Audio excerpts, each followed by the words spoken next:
Hello guys, welcome to medical entrance मेडिजिट्रिक्स।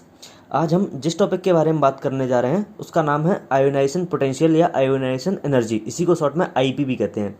ये एक ऐसा क्वेश्चन है जिसपे इतनी ज़्यादा वेराइटीज़ बनती हैं क्वेश्चंस की कि बहुत ज़्यादा वैरायटी, कम से कम 10 से 12 क्वेश्चन की वैरायटी होती है सिर्फ एक कॉन्सेप्ट के ऊपर। तो ये इसको समझना बहुत ज़रूरी है। मैं वैसे तो आपको इसमें सीधी जुगाड़ या ट्रिक से बता सकता हूँ कि आप क्वेश्चन कैसे सॉल्व करेंगे, लेकिन पिछले कुछ सालों में केवल जुगाड़ से काम नहीं चलेगा। आपसे कॉन्सेप्चुअल क्वेश्चन पूछा गया है कि अगर ये होता है तो मैं आपको वो बता सकता हूँ ट्रिक से कि ऐसे ऐसे होगा, लेकिन क्वेश्चन पूछा गया है कि ऐसा क्यों होगा। तो सबसे पहले जुगाड़ हम देखेंगे बाद में, लेकिन उससे पहले हमको कॉन्सेप्ट लॉजिक समझना जरूरी है कि पहले ये होता क्या है और हम जो कंक्लूजन निकाल रहे हैं वो कैसे निकाल रहे हैं। जो क्वेश्चन पूछे जा रहे हैं आजकल वो ट्रेंड में है कि वो कॉन्सेप्ट पे ही पूछे जा रहे हैं। तो बात करते हैं सबसे पहले आईपी होता क्या है। तो पहले हम एक एग्जांपल लेते हैं लिथियम का। ठीक है, कोई भी एक एग्जांपल दे दिया, मैंने ले लिया मान लो लिथियम। लिथियम में क्या होता है, 3 इलेक्ट्रॉन होंगे। इसका एटॉमिक नंबर है 3, तो जितना एटॉमिक नंबर होगा उतने ही इसमें इलेक्ट्रॉन होंगे। तो क्या होगा, देखो ये बीच में है, ये न्यूक्लियस है। ठीक है, और ये न्यूक्लियस के चारों तरफ ये इलेक्ट्रॉन जो होंगे वो ऐसे होंगे।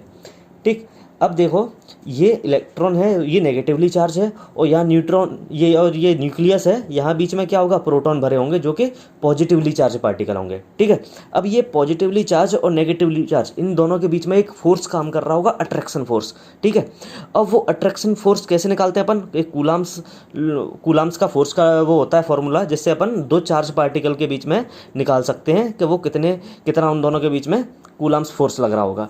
तो देखिए ये डिस्टेंस, ये मैंने आपको एटॉमिक रेडियस बताया था, तब बताया था कि ये डिस्टेंस r है। ठीक, अब यहाँ देखो आप इन दोनों फोर्स के और रेडियस के बीच में एक अलग से रिलेशनशिप निकाल सकते हो कि ये इन्वर्स रेशियो में है। अगर रेडियस ज़्यादा होगी तो फोर्स क्या होगा, कम होगा। मतलब कि जितनी ज़्यादा दूरी पर ये इलेक्ट्रॉन होंगे, मान लो कोई इलेक्ट्रॉन अगर यहाँ है, ठीक है, तो वो इलेक्ट्रॉन इससे प्रोटॉन से बहुत ज़्यादा दूरी पर है। ज़्यादा दूरी पर है मतलब कि उनके बीच में अट्रैक्शन फोर्स बहुत ही कम लग रहा होगा। ठीक, अब मुझे क्या करना है, ये तो यहाँ तक एक ये नॉर्मल बात हो गई। अब ये लिथियम को मुझे कैसे भी करके कन्वर्ट करना है लिथियम प्लस में।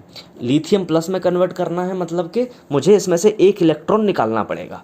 ठीक, एक इलेक्ट्रॉन निकालूंगा तभी तो इसके ऊपर ये प्लस चार्ज आएगा।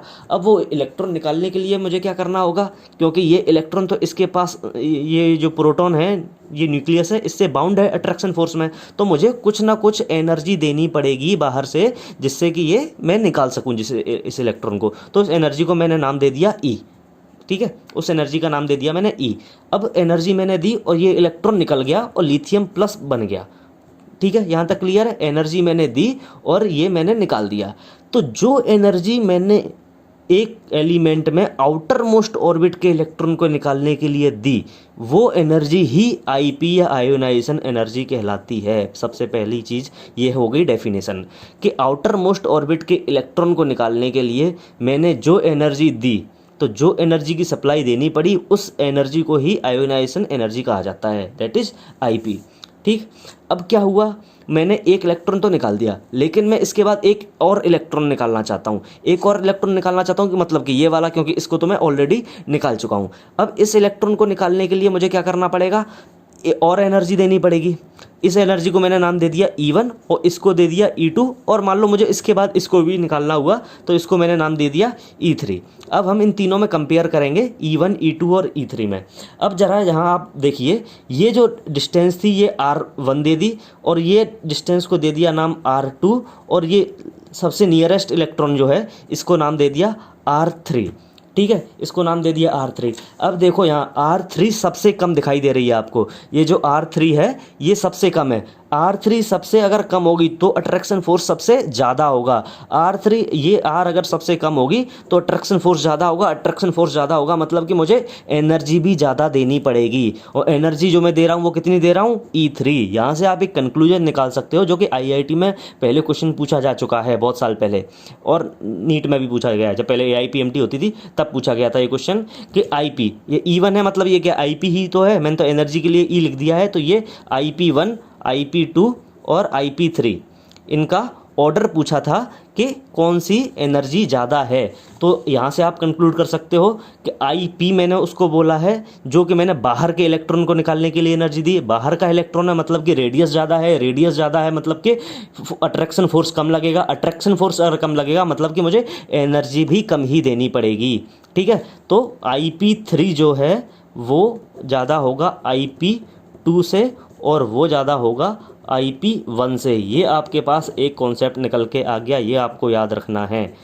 Ip3 ज़्यादा होगा Ip2 से, Ip2 ज़्यादा होगा Ip1 से। ये क्वेश्चन पूछा गया है तो चांसेज हैं पूछा जा सकता है दोबारा नीट में और जेई मेंस में। ये चीज़ बहुत कॉमन है कि पुराने क्वेश्चन रिपीट होते हैं। आप अगर क्वेश्चन सॉल्व करोगे आपको मिलेंगे ऐसे क्वेश्चन को जो बहुत सारे क्वेश्चन हैं जो रिपीट हुए हैं। तो ये पहला कॉन्सेप्ट निकल के आया अपने पास कि जो Ip3 है वो ज़्यादा है Ip2 से और वो ज़्यादा है Ip1 से। क्यों? क्योंकि इनकी डिस्टेंस है वो न्यूक्लियस के पास जाते जा रहे हैं इलेक्ट्रॉन। सबसे पहला वाला इलेक्ट्रॉन था वो न्यूक्लियस से सबसे ज़्यादा दूर था, इसीलिए अट्रैक्शन फोर्स कम था, और अट्रैक्शन फोर्स कम था इसीलिए हमको एनर्जी भी कम देनी पड़ी।